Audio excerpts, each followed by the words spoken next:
All right. Hey, everybody. Welcome back to the channel. This is Rob here at Smirking Gun Reviews. Back to talk more holidays 2020. Waiting for some of the other people to arrive here. We are doing these live right after we're done with the viewing party. It took a few minutes to get everything set up and watch all of this and take our notes and everything.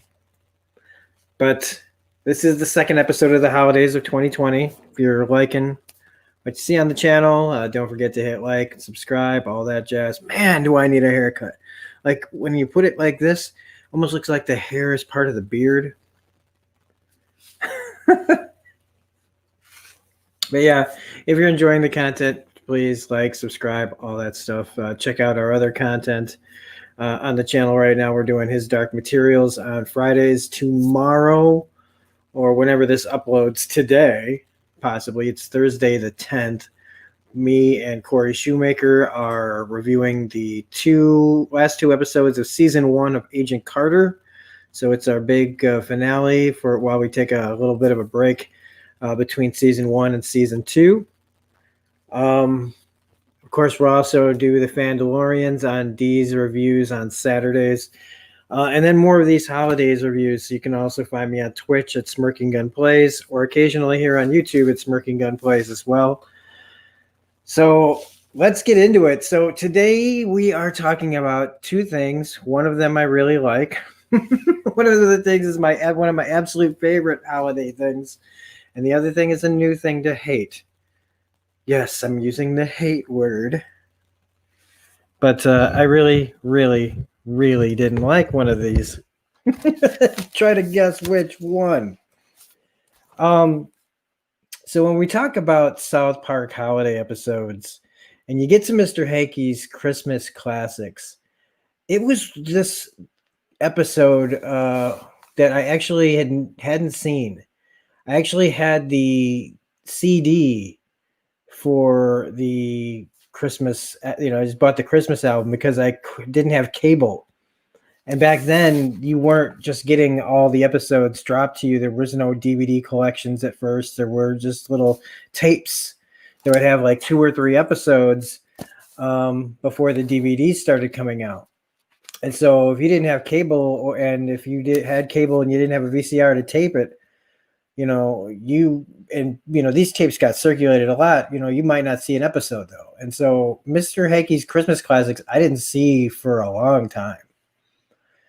But then when I finally saw it, I was like, because I'm notoriously known for not liking musicals. I try to say that it's not I don't like plot being sung at me, but if it can make me laugh, then I like it. So basically, if it's a comedy, like Little Shop of Horrors makes me laugh. Anything the South Park guys do as far as musicals makes me laugh. Just not most other things. Because most comedy musicals aren't funny to me. They're too cutesy funny. But Mr. Hankey's Christmas Classics is one of the best television musicals of all time, in my opinion. And it's also one of my favorite episodes of all time because they don't do things too often where they repeat themselves. I would have thought that this could have been a little bit of a trend of them just writing funny Christmas songs every year or once in a while, but they've always found ways to just completely always do something new for every Christmas episode. And so it's kind of nice to have this one little episode that, even though this show is filled with song, this one being the only holiday one that they specifically just made all holiday songs. And then, like I said, they had the CD. I think I still have the CD somewhere in here, where they give you a good chunk of the songs that are on the CD. I was mentioning that they didn't put in Swiss Colony Beef Log, which I really love. If you're going to put an Eric Cartman song on the air, it should have been Swiss Colony Beef Log and not Oh Holy Night, where he's just talking about, Jesus being born so he can, he gets presents now, which is in with the character, but like Swiss Colony Beef Log rocks. Swiss Colony Beef Log rocks. It's just a better song. Plus, they're not ripping off, uh, Oh Holy Night with their own words. Swiss Colony Beef Log is its own thing, and I just freaking love it. Eric goes through so many emotions during that song. If you have the means to listen to Swiss Colony Beef Log, definitely check it out. What this episode also has is something that they don't do very often, which is live action stuff. Where this whole video is meant to kind of look like you were watching one of those old time Christmas cartoons back in the 60s and the 70s. And so you'd see like an ad break, the local news channel would come on and tell you what's coming up at 11. And in this case, the guy just keeps talking about how you're fighting the Frizzies at 11, and how it just keeps going and going, and pays off at the end where this anchor man literally starts fighting this guy that looks like a giant like Frizzy. He's just a big brown suit, and they don't do that very often, but like this just hit that moment. It was one of those nice little touches, the detail, talking to the people that understand what watching those old Christmas shows is, and still is, kind of like with all the commercials in between. But this, for the most part, this has songs that, if they're not really good, they're just fine. There's still more stuff I think they could have used from the album on here, like Mr. Hankey's song at the beginning, where you get to see the different poos. You need that because you need an intro song. Dreidel's really funny because you just have all the different interpretations of what's going on in that scene. Kyle's trying to learn it. Eric doesn't understand it. Stan can't play it. His mom is trying to, put a cultural spin on it, literally. And then you've got Kyle's dad, who just wants to sing about how Courtney Cox is hot on Friends. And I think that that's just a really, really funny, cute song. Some people just get triggered by anything. So when you see Hitler in Hell singing O Tannenbaum, I think it's genius. I think it's hilarious. But not as hilarious as Christmas Time in Hell that song is. Now, that song is very, very funny. Very, very funny. And again, it can hit you in the face if you're pissed, it can piss you off, like if you see like in the song, he's mixing, that Jeffrey Dahmer is there with JFK and his son, and Gene Siskel is trying to bang Princess Diana, and Michael Landon's there, and it's all these people that you thought, well, why are they there? I get like why Jeffrey Dahmer's there. Like even at the end, Jimmy Stewart comes running out, "Merry Christmas, movie house," saying even he's in hell. And it's basically, I guess, kind of saying, nobody has been good enough to get into heaven. And of course, no trains go by here anymore, except until I decide to go live. So if you guys can hear that train in the background, I apologize. But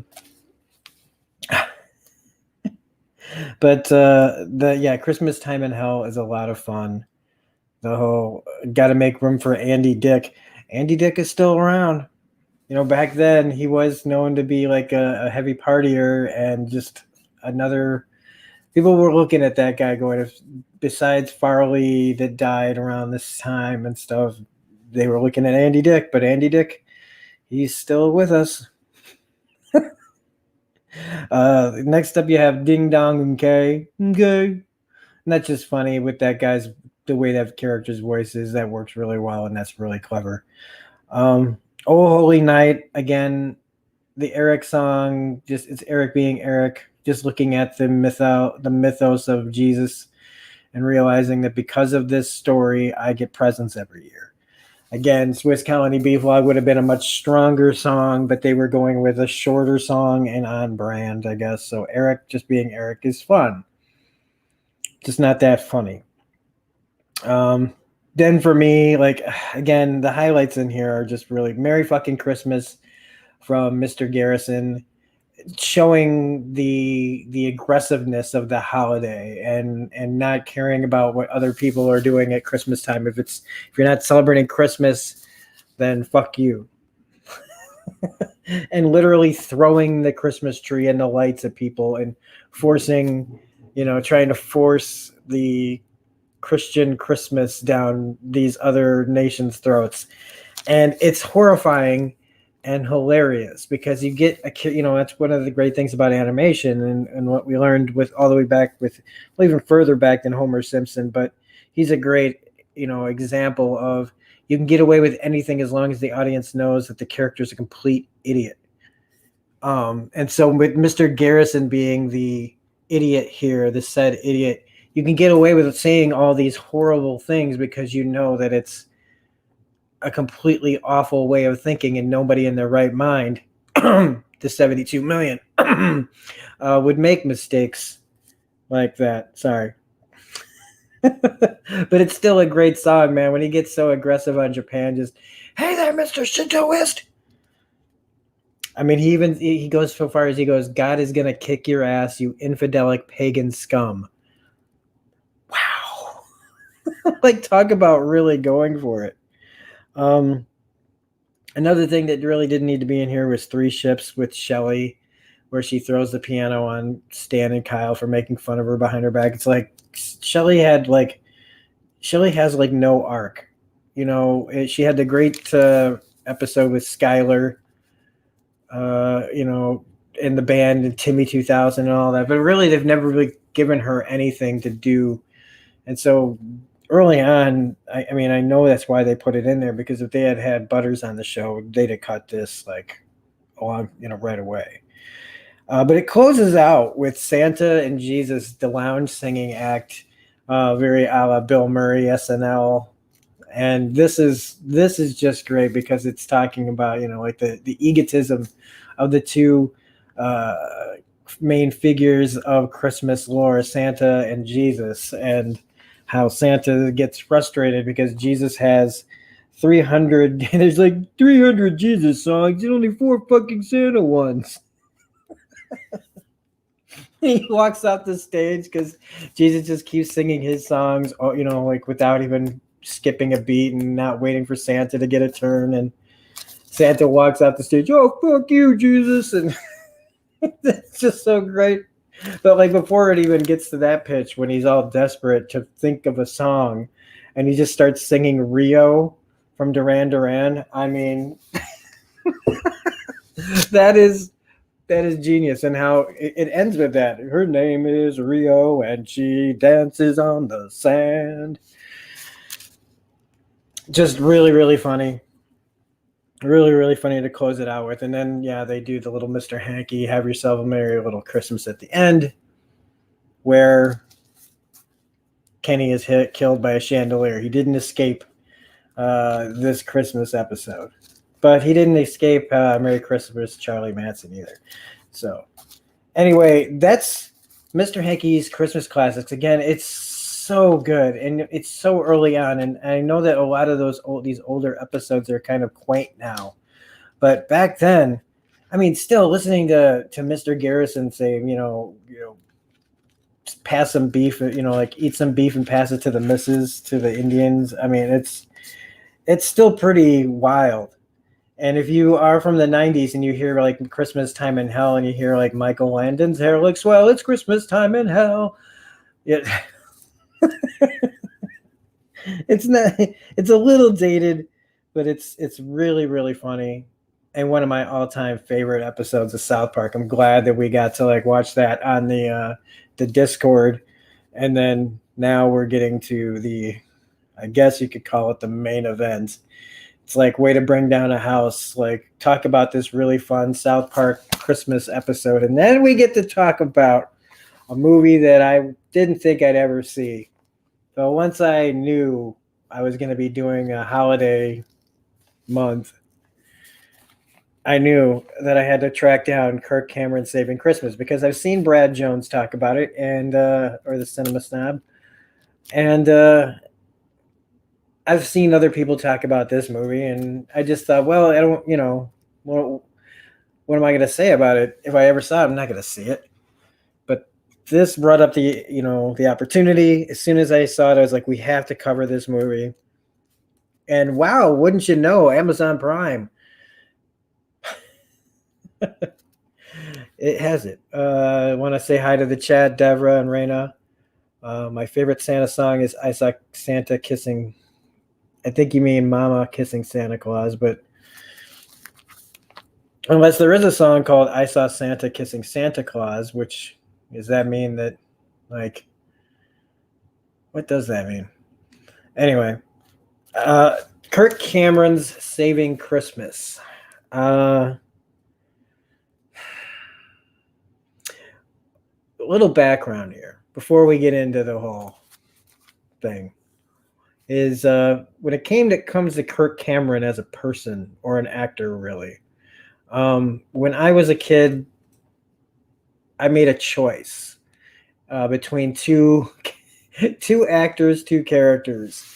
In my time back then, it feels like yesterday. There was Mike Seaver, played by, I think it was Mike Seaver, right? Played by Kirk Cameron on Growing Pains. But over on NBC, because Growing Pains is on ABC, on NBC, you had Family Ties with Michael J. Fox as Alex B. Keaton. I made my choice. I decided that I was going to go with Alex B. Keaton and Michael J. Fox because Kirk Cameron just seemed like a douchebag. And even though Alex Keaton is a bit of a douchebag, he is a funny douchebag. And he's just, I don't know. I've never really warmed to the Seaver family on Growing Pains. Always felt bad for the daughter, Missy Gold. She had some troubling things go on in her life. But anyway, so when I found out, like, near the end of the run for Growing Pains, that Kirk suddenly became real religious, which is his right to do. And I got to be honest, I was really surprised back then, like, that he was just, because so many of the Hollywood stars, the younger kids, that was not the story. That was not the norm. The story was party hard, end up like River Phoenix, maybe. It was, Drew Barrymore as a kid being an alcoholic. It's, there's more of those kind of stories coming out of Hollywood than suddenly Kirk Cameron saying, I'm all for Jesus now. And I mean, in my life at that time, I was still in the cult religion that I was a part of. And so even though I had, I feel like even then I was judging Kirk Cameron. I might have been in a religion that I didn't want to be in. I didn't want to be in any religion. But I was stuck in it because of my family. I was stuck in this cult because I couldn't get away from it. I needed my family at the time, blah, blah, blah, long story, but I couldn't just leave. I was a kid. But we could go down that rabbit hole real fast. But anyway,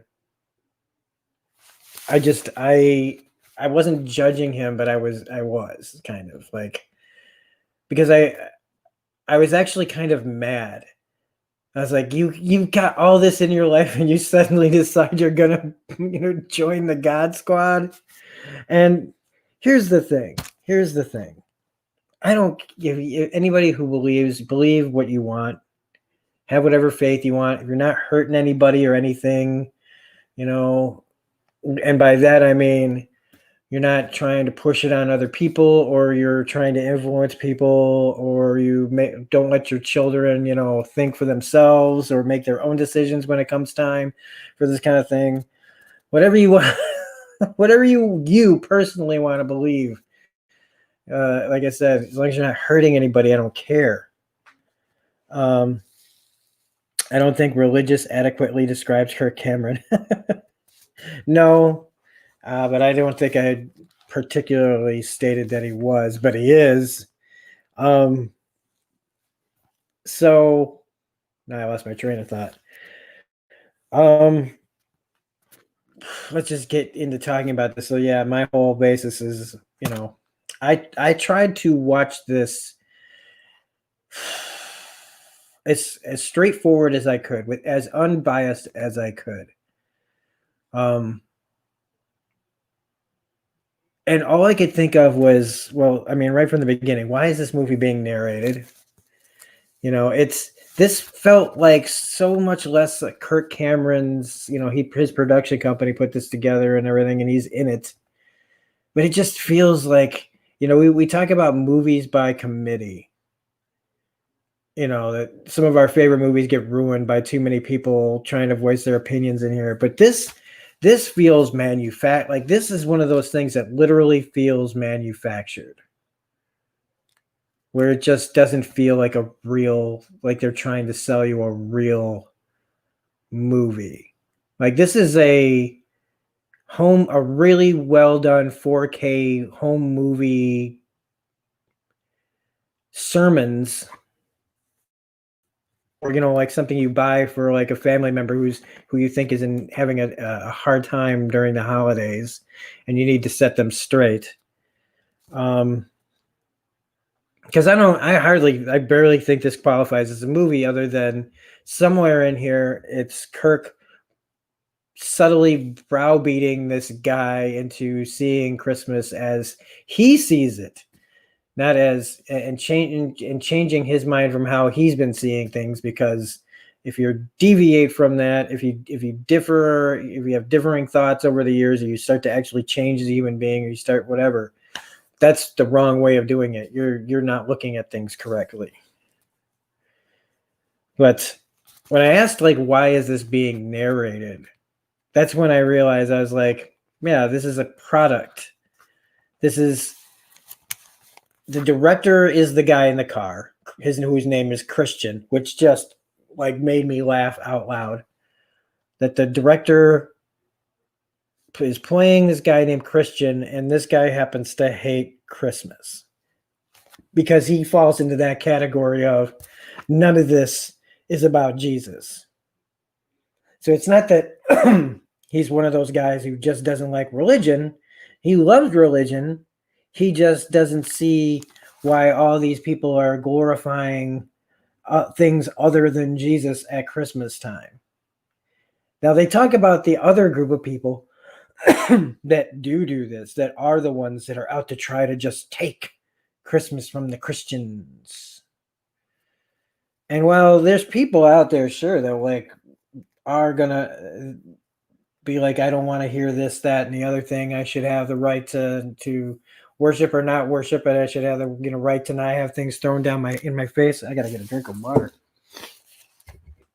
But these are the type of movies that are out all the time, that have the audacity to act like the world's biggest one of the world's biggest religious sects, right up there, right at the top. The top, group of, what is it, like probably top 5 easy. I don't pay attention to religious numbers, folks. I just believe, Muslims probably have higher numbers than Christians. But of all the groups in our society here in America that are persecuted mercilessly, you don't ever think that Christians are going to try to throw themselves in there, but they do. They like to act like they're these people. Like, who's these people that don't like religion, and they're just trying to infect everything, trying to go after change and science and shit. And so they just play the victims that they always do. It's all, it's another control move. It's another power move. But I want to, before I just go down that path and talk about all that, I mean, just as a movie, like, he's sitting there before the title credits go, right before. So it's literally an intro to the movie, talking about how much he loves Christmas. And he's looking off camera like a lot of actors do on Saturday Night Live, when they're constantly reading their cue cards. He's looking away, but trying to make it look like he's looking at you. I used to be able to, I did that to my sisters all the time, except I succeeded. So I wouldn't be looking at them. I'd be looking just below them so that if I were to be reading cue cards, you wouldn't be able to tell. But this dude's totally looking off camera. And he goes into this whole pitch about, the holidays and the spirit of the holidays. And the thing is like, there's nothing wrong with what he's saying. He's talking about happy things. He's talking about nice things. He's talking about nice feelings and how the holidays are, about that and blah, blah, blah. And here, he doesn't lose me at all. Right? He isn't like, he's not offending me or triggering me. He's cheesy as fuck, but I'm not mad. And then comes the turn. Then comes the twist. Then comes the preaching about persecution before your movie even starts. And let me tell you something. If what he's saying is true, then ain't nobody paying attention to what the people that don't like Christmas are saying. All it does is make the people who love Christmas even louder. It's the same thing as when you're dealing with a Trumper. You can't, you can tell them anything. It just fuels them.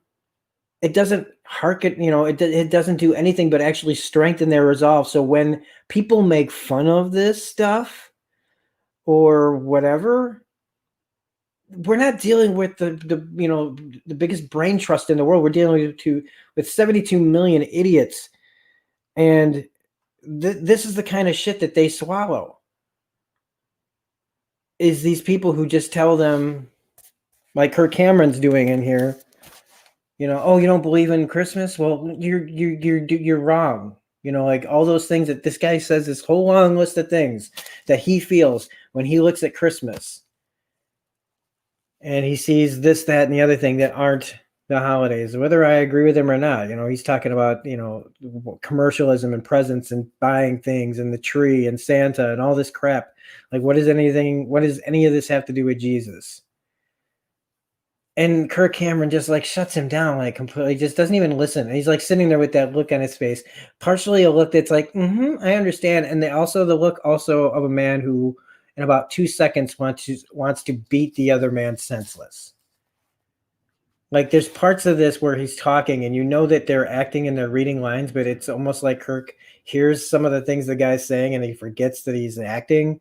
And he actually looks like he wants to take a swing at him for saying a couple of these heretical things in his eyes. Also, he does him fake drinking hot chocolate when there's like an older gentleman at the end of the whole thing that actually drinks some hot chocolate, even gets the whipped cream on his mouth.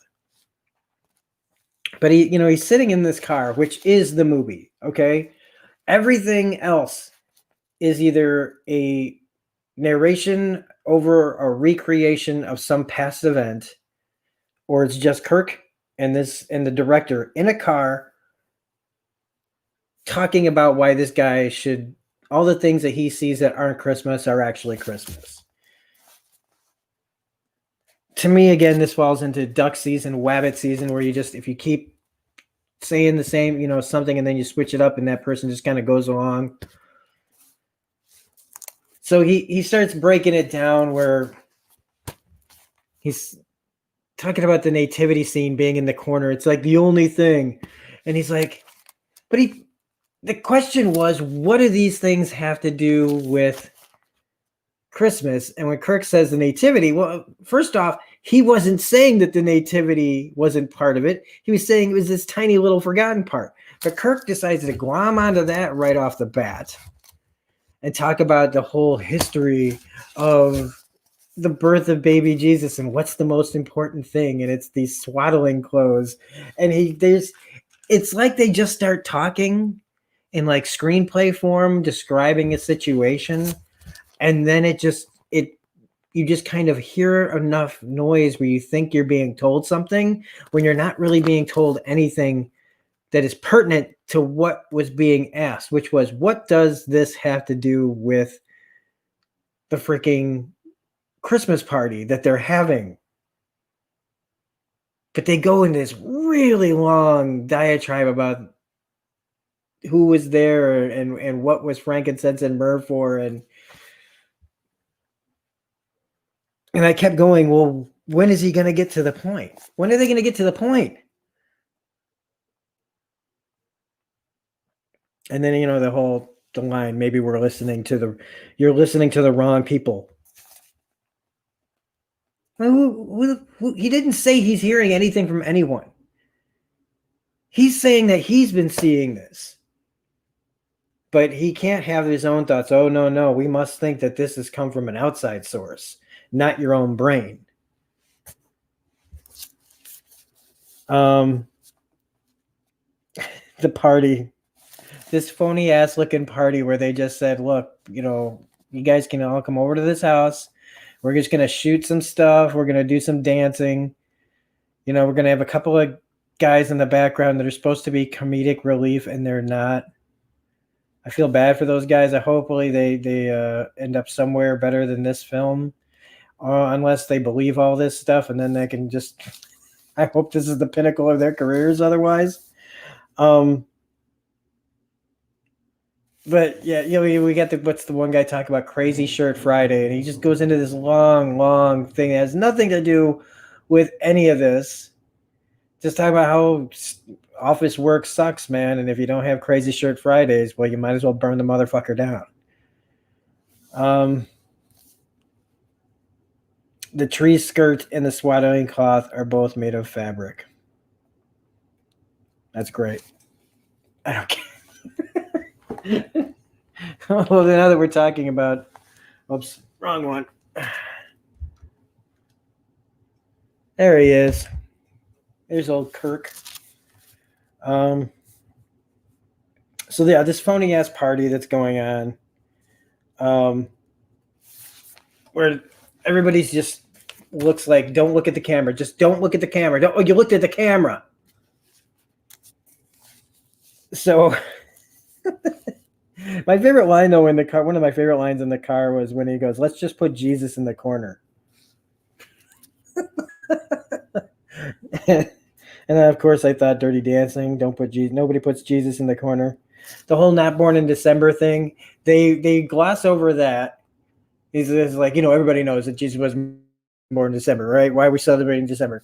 And Kirk just goes, well, when was he born? And he's like, I don't know. Well, then what does it matter? Like, they basically just say, we're not gonna go answering that question here in Kirk Cameron Saving Christmas. That'll have to be, saving, Jesus's birth certificate. Kirk Cameron saves Jesus's birth certificate. But yeah, when he just goes, you're all wrong. And he thinks and the actor's supposed to pretend like that he's not talking about him. He's like meaning, you're all wrong. Like, no, he means you're all wrong.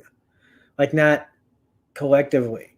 He's just telling this guy that everything that he just said is wrong, and that you're spoiling the thing. You're spoiling this for your family, for your wife, for your kids. You're spoiling it all with your thinking, with you sitting in the car away from everybody else, thinking about how Christmas is bullshit. But you're spoiling it for all of us that want to make sure that Christmas just keeps going the way it does. Keep spending your money. Like, I don't know who, I'm not trying to make a video where it's going to change anybody's fucking mind on this stuff. I'm just seeing it for the first time, and holy God. Because I thought sometimes that, like, witnesses were, like, full of shit and full of themselves. This guy is so full of shit and so full of himself and so full of self-righteousness. Talking about this war on Christmas. It doesn't really exist. There's some people out there right now that don't want all the holiday stuff. So what? It ain't gonna change. So let whoever is complaining about your Christmas party complain, because you're safe. You're safe.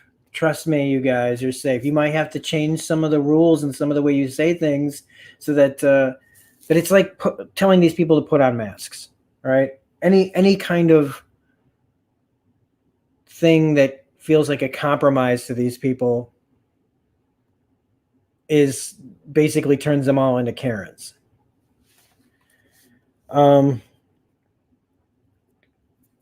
So you got this guy. Oh yeah, the line. Yeah, I saw it on Fox News, so you know it's true. But here's one of the brilliant things about a movie like this that makes it effective to the audience that it's trying to reach, which is you have Kirk sitting there being all reasonable and quiet and letting this man get everything off his chest about how much he hates Christmas. And how and not even really the hating that, it's just hating that we get it wrong. So what you do is you have Kirk be that sensible one, and then you just have the director who's basically playing the part of everything he's ever seen that he disagrees with on on YouTube. He looked up specific people that say specific things to fit the narrative, and then he spews it all back out, right? So that he looks like an idiot compared to Kirk Cameron. And so the guy who just sprays it all out and says it with such anger and frustration that when you hear Kirk Cameron come in with this hey, and then we switch to the narration and the reenactments, I really felt like I was like, this is how the Jehovah's Witnesses do it sometimes, where they make you feel like stupid and then they tell you a story about the past times. But he looks like a smart person compared to this Christian guy. Now, then you get to the Christmas tree controversy. Like, where's the Christmas tree come from? And they make the leap that some guy once put lights around his tree, so it's a Christmas tree. I mean, everybody knows what the guy in the car was talking about. When you say Christmas tree, you don't just mean Christmas tree. You mean a fucking pine tree. All right? Not just any tree. All right? But when they go to a little narration, they just start talking about trees in general. All right? So Christian idiot boy, conveniently leaves the fact out that when you talk about a Christmas tree, you mean a fir tree. It's not like there's other like people in America walking around like you wouldn't know what kind of tree would be in their house for Christmas, right? It could be a fucking cactus for all you know. Like, oh, what did the Johnsons went with a maple Christmas tree this year, and oh, the Johnsons on the other side of the street, no relation. They've got an elm in their house for Christmas. Everybody knows what kind of Christmas tree they were talking about, but they just wouldn't say They wouldn't say pine tree. They wouldn't say fir tree. Wouldn't say anything like that. But they just talk about the two trees of in the Garden of Eden that now starts to feel like God set everybody up. Like, right? It's like, oh well, we set up original sin here, and I'll just wait 1,000 years to have my son die for them, so that the curse is lifted. And it's like, hey man, maybe you just shouldn't have judged the whole world off of one guy eating one thing off of a fucking tree.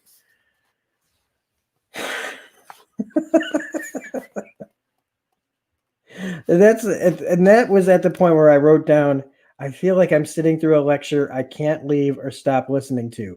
I'm in hell.